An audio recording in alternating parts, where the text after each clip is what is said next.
The next thing that we're going to talk about, NASA finally launched the SLS. NASA launched the SLS moon rocket, the largest rocket ever built. Was launched by NASA this morning at like 12:30 a.m. I mean, super late in the day. Usually they launch these things or super late at night. Normally they launch these things during the day, but they launched this one in the dead of night, and it's very interesting launch because it's our ticket back to the moon currently.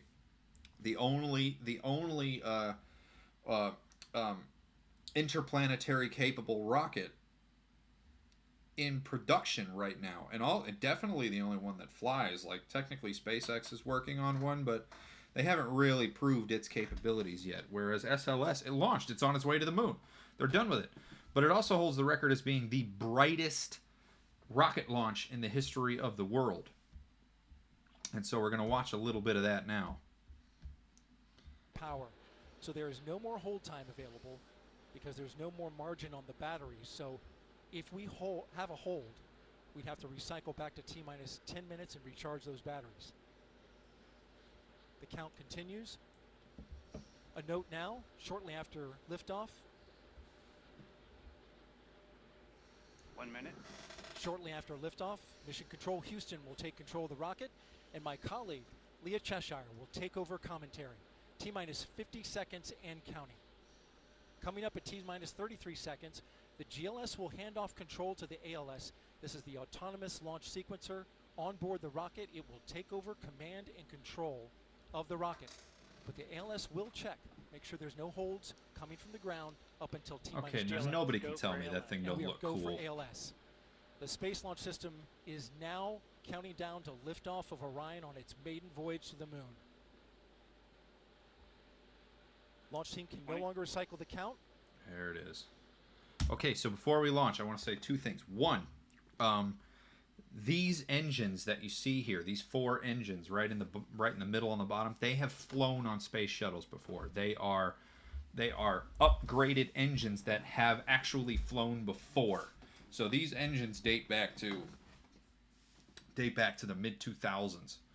And but the RS-25, which is the engine that's on this, is widely considered to be the best rocket engine ever built. They're insanely efficient, like 30% more efficient than the next closest rocket engine. They're ridiculous.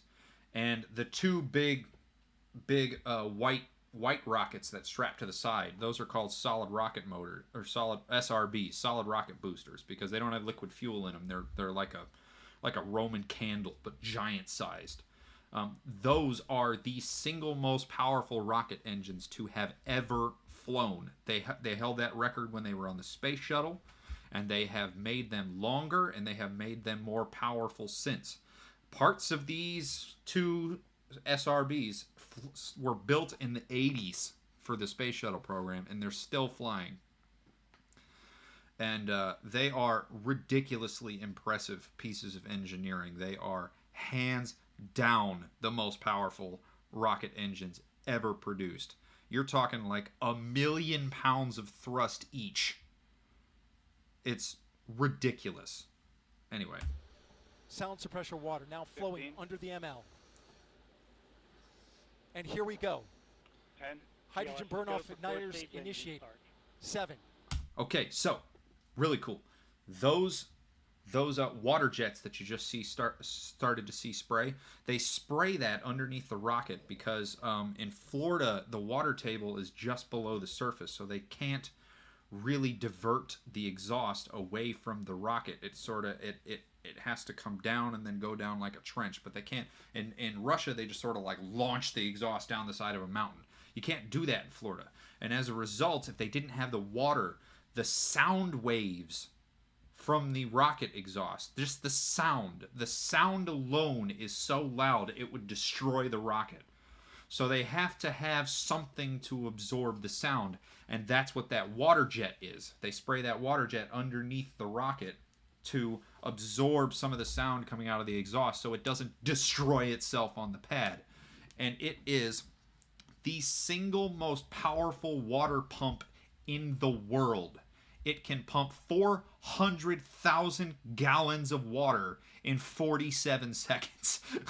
And it's an unbelievable piece of engineering that they built just for the Saturn V program, and they've kept using it ever since. It is ridiculous. 6, 5, 4 stage engine start. 3, 2, 1. Boosters in ignition. And liftoff of Artemis 1. We rise together back to the moon and beyond.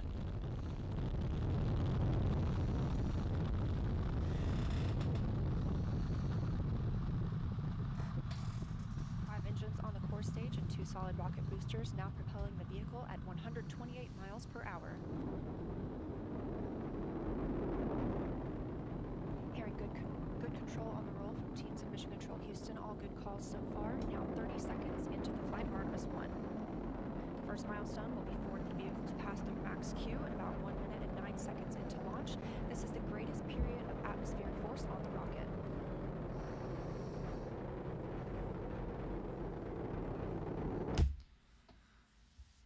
Now that is cool.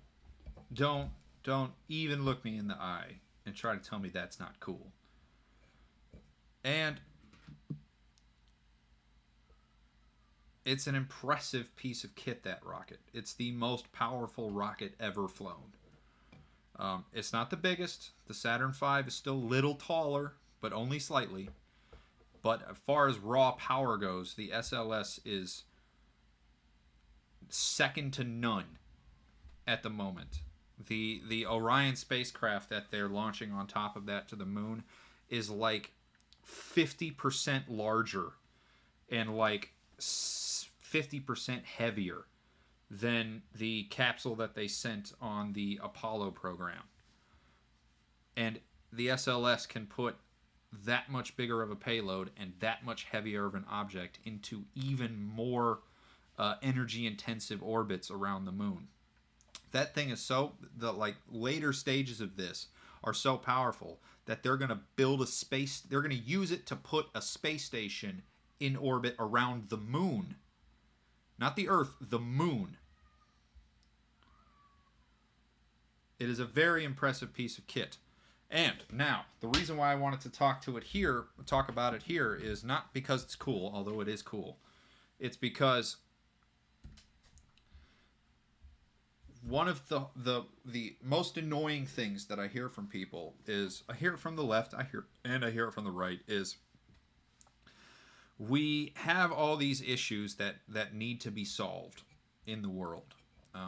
We have a homelessness problem in the U.S. We have a drug problem, a heroin epidemic, opioid epidemic in the United States that needs solved. We have wars that are going on. We have the aggressive need to shift towards a more climate-friendly future.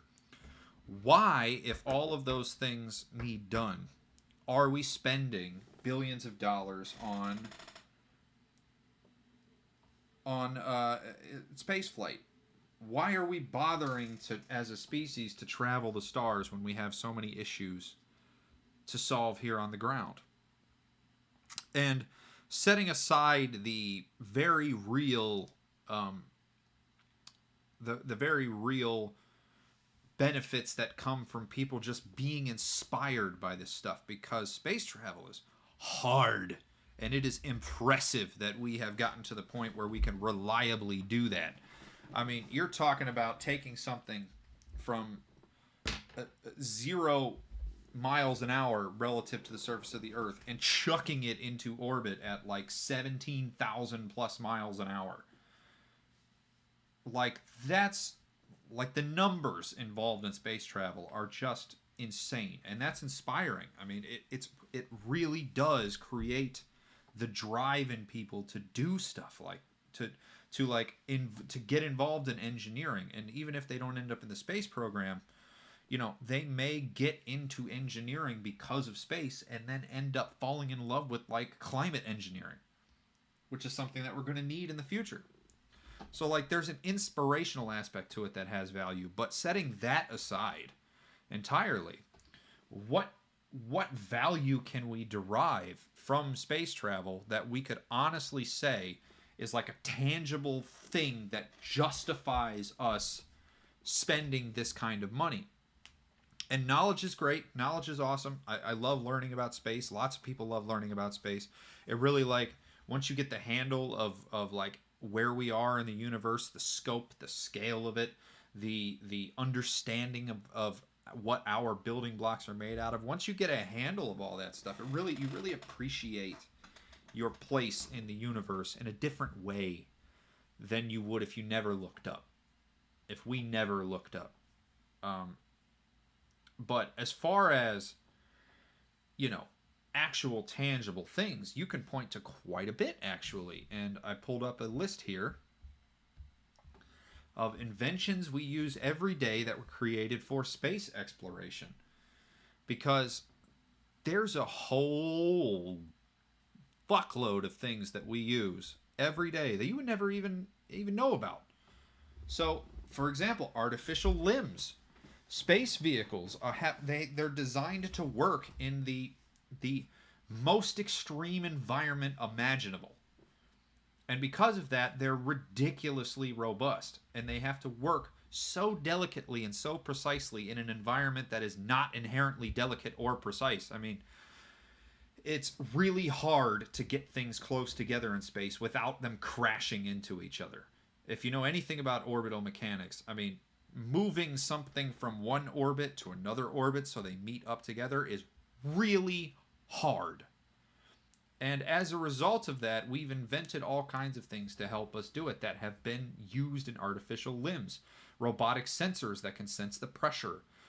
Diamond joint coatings to make the joints on robotic systems in space last longer. Well, what do you need? You can't be replacing a prosthetic that costs $30,000 every 2 years. That shit's got to last. Well, diamond coated joints will help with that. They invented Tempur-Pedic foam that everybody has in their mattress and everybody has in their fancy pillows. And all that stuff was developed by NASA. Scratch-resistant lenses. Everybody who has a pair of glasses that have scratch-resistant coating on it, those were invented by NASA. What are you doing here? Those were invented by NASA because little particles of dust will go past the visor of a spacesuit and scratch it up, because those particles are like glass and they go very quickly in space because there's no atmosphere to slow them down. They invented stuff used in insulin pumps. They invented polymers to help control fires in space because fires are really deadly in space. So they invented new stuff that we use now in firefighting equipment. The dustbuster was invented to keep dust down in space where gravity wasn't there to pull it back down. So in a normal vacuum, if you kick the dust up, the dust just settles back on the floor. In space, if you kick the dust up, it just floats around. So they needed to invent a vacuum that could suck up the dust, suck up debris, little bits of food or whatever it is, without spraying shit all over the cockpit. LASIK technology, the little eye tracking that they use to make sure they're doing the right part of your eye in LASIK, that was invented by NASA. Shock absorbers for buildings. Buildings now you can build like a floating foundation, so that way when an earthquake comes along, the building sort of like floats in the earthquake waves and doesn't fall down. Those were invented for extreme instances of shock absorption required during space launches. Solar cells were invented for power in space. Water filters that we use now, all the like carbon water filters that we have, those were invented for space. Better tires were invented for all kinds of stuff. You needed rubber that could withstand the conditions on Mars, that could withstand the conditions on the moon. You need rubber that could take the force of the space shuttle landing, because that thing is a heavy bastard. Wireless headsets, Apollo, like tiny radios that could be worn on your back. Those were invented for NASA. Better smoke detectors, invisible braces, freeze-dried food, the sensors in your camera that you use to take a picture. Those were invented for space. So it's like grooved pavement. If you've ever driven on a highway and you see those like little grooves that they cut in it, that was invented for the space shuttle to help it stay on a runway when it landed. I mean, all of this stuff was invented by NASA or for NASA and space travel, and has resulted in huge economic benefits and huge innovations that we all use for the betterment of mankind, and that either would not have been invented or would have been invented much slower if it were not for space travel. Doing things that are hard will always result in knock-on innovations that will help us do different things. And that's the case for space. You want to know why we go to space? Learning things and inspiring people is great, but the main reason we go to space is because doing things that are hard to do will teach you how to do different things better that aren't as hard. And that's important. And you should always fight for space exploration being in the budget. Yes, the NASA SLS rocket is stupid expensive. Yes, it's not going to directly provide any sort of like economic benefit outside of wages for the people that built it. Yes, is it a bit of a vanity project for the United States to go back to the moon? Sure, we could do other things in space. But going back to the moon is hard. It was hard in the 60s when we did it with Apollo. It's hard now. And we will learn things and invent things that we will use in the future.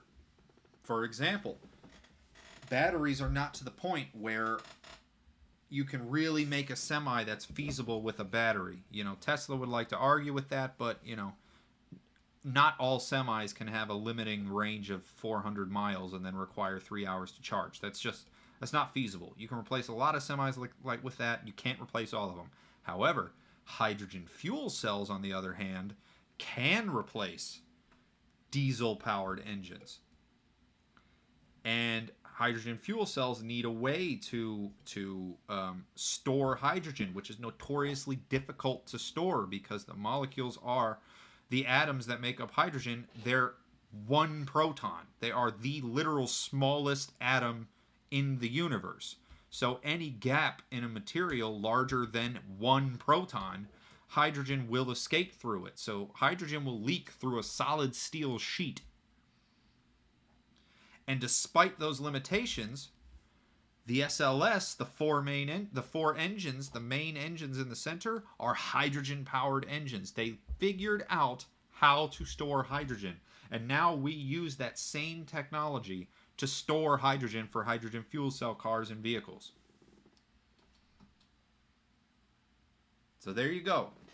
Space travel helping solve climate change. Just right there. And that's a big one. That's not a small thing that we learned how to do. That's a very important thing. So always remember, space travel is worth it. Fight for it. You will never regret fighting for it.